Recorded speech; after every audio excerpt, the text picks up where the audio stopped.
হরে কৃষ্ণ। প্রিয় ভক্তবৃন্দ, জয় শ্রী গুরু গৌরাঙ্গ, জয় শ্রীল প্রভুপাদ।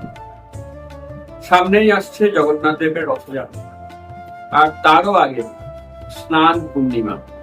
এই স্নান পূর্ণিমা অর্থাৎ জগন্নাথ দেবের স্নান যাত্রা। এই স্নান যাত্রার মাহাত্ম্য কি, কিভাবে এই স্নান যাত্রা অনুষ্ঠিত হয়, বাড়িতে সরলভাবে কেমন করে স্নান যাত্রা অনুষ্ঠান আমরা পালন করব, আর স্নান যাত্রার পরে জগন্নাথ দেবের অনবসর লীলা, তারই বা গুরুত্ব তাৎপর্য কি, এবং আনুষঙ্গিক আরো অনেক বিষয় আমরা আজকের ভিডিওতে আলোচনা করব। আপনারা পুরো ভিডিও মন দিয়ে দেখবেন। আমরা শুরু করছি জগন্নাথ দেবের স্নান যাত্রার বিশেষ অনুষ্ঠান।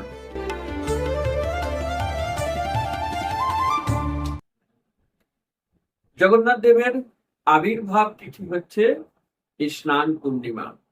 যখন রাজা ইন্দ্রদ্যুম্নর প্রার্থনায় জগন্নাথ দেব সেই প্রথম আবির্ভূত হয়েছিলেন, সেটি হচ্ছে এই স্নান পূর্ণিমার দিন।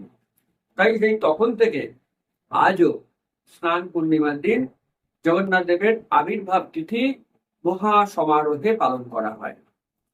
এখন দেখুন, আমাদের প্রত্যেকেরই একটি করে জন্মদিন আছে, আর সেই জন্মদিনে কেউ যখন আমাদের উইশ করে, কেউ যখন আমাদের বাড়িতে কিছু উপহার নিয়ে আসে দেখা করতে বা শুভেচ্ছা জানাতে, আমরা অত্যন্ত খুশি হই।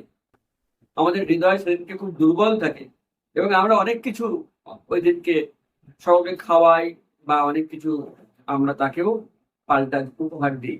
তাহলে যদি আমাদের মনে নিজের নিজের জন্মদিন সম্পর্কে এত দুর্বল ভাবনা থাকে, তাহলে জগন্নাথ দেব তো এমনিতেই কৃপালু, তিনি তার আবির্ভাব তিথিতে আরো কত বেশি কৃপালু সেটা আমরা কল্পনাও করতে পারি না। হ্যাঁ, তিনি অত্যন্ত কৃপালু থাকেন ওই স্নান যাত্রা তিথি উপলক্ষে। তার কৃপার অনেক প্রমাণ আছে, অনেক লক্ষণ আছে। যেমন ধরুন, ভগবানের বিগ্রহ, এটি তার বেদি থেকে সরানো যায় না।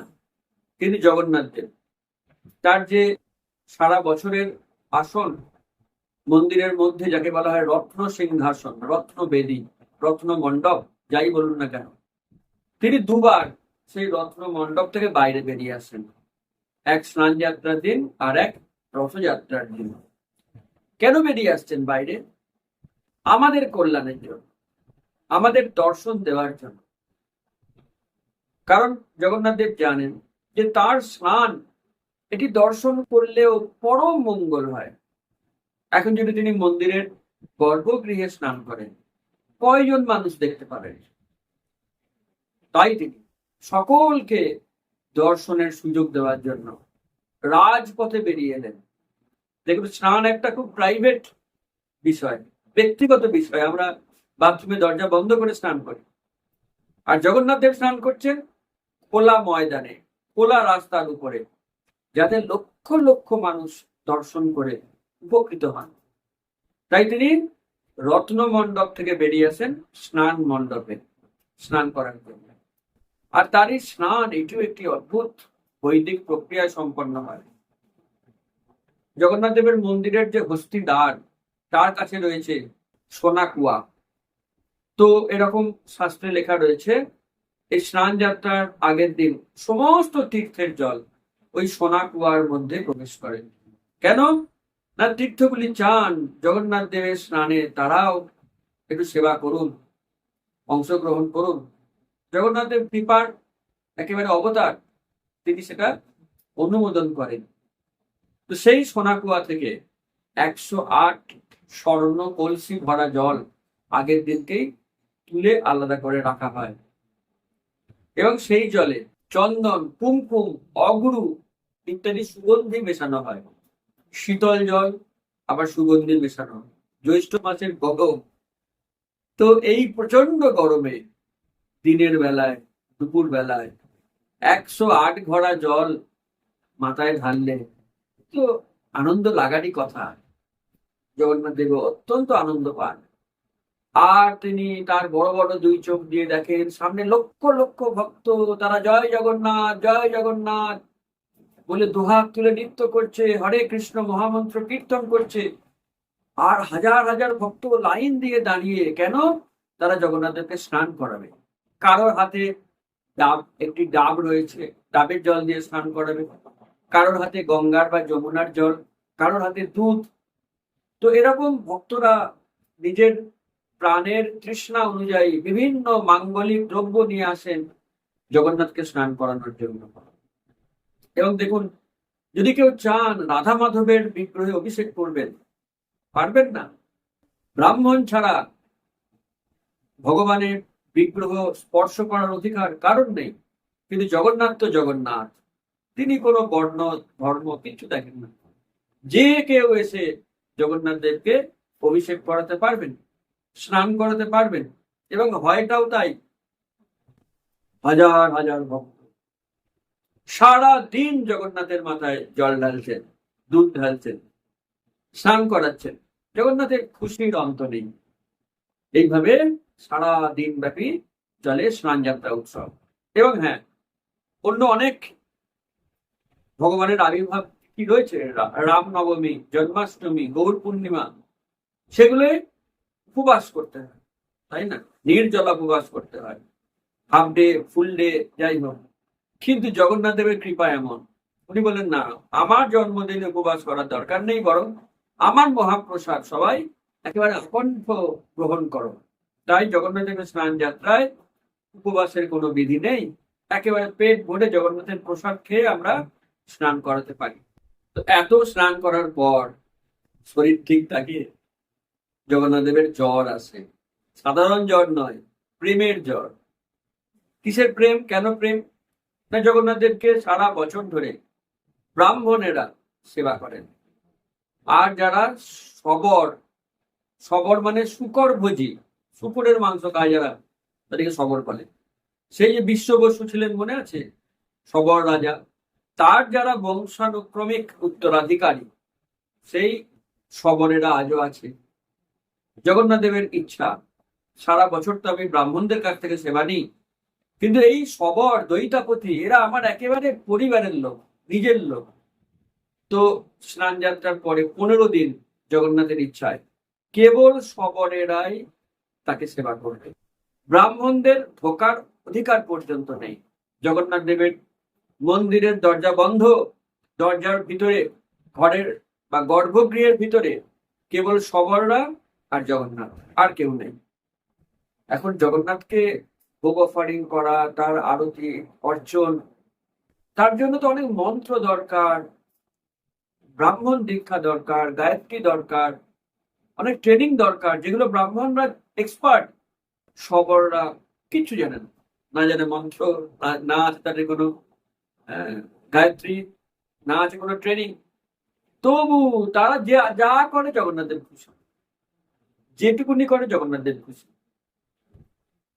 এই হলো শবরদের প্রতি, যারা সব থেকে পিছিয়ে পড়া, তাদের প্রতিও জগন্নাথ দেবের কত কৃপা। ওই 15 দিন শবররা জগন্নাথের সঙ্গে বসেই খায়, ওই গর্ভগৃহে বসে তারা প্রসাদ খাবে। আর জগন্নাথের উচ্ছিষ্ট ওই গর্ভগৃহেই তারা রেখে দেয়। কখনো শুনেছেন ভগবানের উচ্ছিষ্ট ভগবানের ঘরে রইল 10 দিন 15 দিন? ওই সময় তাই হয়। তা একে বলা হয় অনবসর লীলা। এই 15 দিন পর যখন জগন্নাথের উচ্ছিষ্ট প্রসাদ বাইরে বেরিয়ে আসে, অদ্ভুত ব্যাপার, ফ্রিজে রাখলে যেরকম ফ্রেশ থাকে সেরকম ফ্রেশ, এত গরমের মধ্যে সবাই অবাক হয়ে যায় এবং সবাই একেবারে হুড়োহুড়ি করে সেই মহাপ্রসাদ গ্রহণ করে। আর জগন্নাথ দেবের ওই সময় জ্বর হয়, তার গা হাত পায়ে ব্যথা হয়, তাই শবরেরা তাকে ম্যাসাজ করেন, মাটির তলায় তিল তেল রেখে দেন। আরো অনেক আয়ুর্বেদিক বিষয় রয়েছে, আয়ুর্বেদিক বিভিন্ন ম্যাসাজ করার উপকরণ রয়েছে, তারা সেই দিয়ে জগন্নাথ দেবকে ম্যাসেজ করেন। আর জগন্নাথ দেবের পথ্যটাও সাধারণ পথ্য হয় না, কিছু আয়ুর্বেদিক ওষুধ সহ তারা ওই সময় জগন্নাথ দেবকে সেবন করান। এইভাবে 15 দিন জগন্নাথ দেব তাদেরকে সেবার সুযোগ দেন। আর বাইরের ভক্তরা, তারা 15 দিন বিরহে কান্নাকাটি করে, তারা জগন্নাথকে একবারও দেখতে পারে না, তাদেরকে জগন্নাথ বিপ্রলম্ভ ভাব আস্বাদন করান। আর এই শবরদেরকে তিনি তার নিকটে রেখে জগন্নাথের প্রেমের আস্বাদন করান। এবং যখন এই 15 দিনের সময় শেষ হয়ে আসে, তারপর জগন্নাথ বাইরে বেরোবেন একেবারে রথে। 15 দিন অনেক কষ্ট পেয়েছে ভক্তরা, দর্শন পায়নি। জগন্নাথ বলেন ঠিক আছে, আমি পাড়ায় পাড়ায় বাড়ি বাড়ি গিয়ে দর্শন দেব, রথে করে আমি আসছি, তোমরা সবাই প্রস্তুত থেকো। এখন এই যে স্নান যাত্রায় জগন্নাথ দেব সারাদিন স্নান করেন, তার গায়ের যে কালার করা থাকে সেই কালারগুলি বিবর্ণ হয়ে যায়, তাই বিভিন্ন ভেষজ রং প্রস্তুত করেন। আবার জগন্নাথ দেবকে সুন্দরভাবে রং করা হয়, তার চোখ আঁকা হয় এবং একদম নতুন রূপে নতুন বেশে জগন্নাথ দেব রথযাত্রায় আসীন হয়ে বেরিয়ে আসেন, সকলকে তার কৃপা দৃষ্টি আবার বিতরণ করেন। তো ভক্তগণ, আমরা অবশ্যই জগন্নাথ দেবের স্নান যাত্রায় অংশগ্রহণ করব। যার যার বাড়ির পাশে ইস্কন মন্দির রয়েছে, সেখানে জগন্নাথ দেবের বিগ্রহ থাকলে আপনারা সেখানে গিয়ে স্নান করাতে পারেন। আর যার নিজের বাড়িতে জগন্নাথের বিগ্রহ রয়েছে তিনিও স্নান করাবেন। এমনকি যার আলেখ্য রয়েছে, জগন্নাথ দেবের আলেখ্যকে রেখে, বিশেষ করে যদি গ্লাস ল্যামিনেশন থাকে, যেটা জল লাগলেও নষ্ট হয় না, সেটা এখন দোকানে কিনতে পাওয়া যায়, সেই গ্লাস ল্যামিনেশনে জগন্নাথকে রেখে আপনি যে অভিষেক শঙ্খ, তাতে জল, দুধ, গঙ্গা জল ইত্যাদি বিভিন্ন মাঙ্গলিক দ্রব্যটি আপনি বাড়িতে অবশ্যই স্নান করাতে পারেন। আর জগন্নাথ দেবের প্রসাদ সকলকে বিতরণ করতে পারেন, জগন্নাথ অষ্টকম কীর্তন করতে পারেন, মহামন্ত্র কীর্তন করতে পারেন, স্নান করাবার সময় ব্রহ্মসংগীতা পাঠ করতে পারেন, পুরুষ সূক্ত মন্ত্র পাঠ করতে পারেন। এইভাবে জগন্নাথকে খুশি করার জন্য ওই দিন আমাদেরকে অবশ্যই এই সকল কর্তব্য কর্ম করতে হয়। তো আমরা স্নানযাত্রা সম্পর্কে সব তথ্য বললাম। অবশ্যই আপনারা ভালো লাগলে লাইক করবেন, কমেন্ট করে জানাবেন, নতুন হলে চ্যানেলটি সাবস্ক্রাইব করবেন এবং সকলকে শেয়ার করবেন। অনেক ধন্যবাদ পুরো ভিডিও শোনার জন্য। হরে কৃষ্ণ।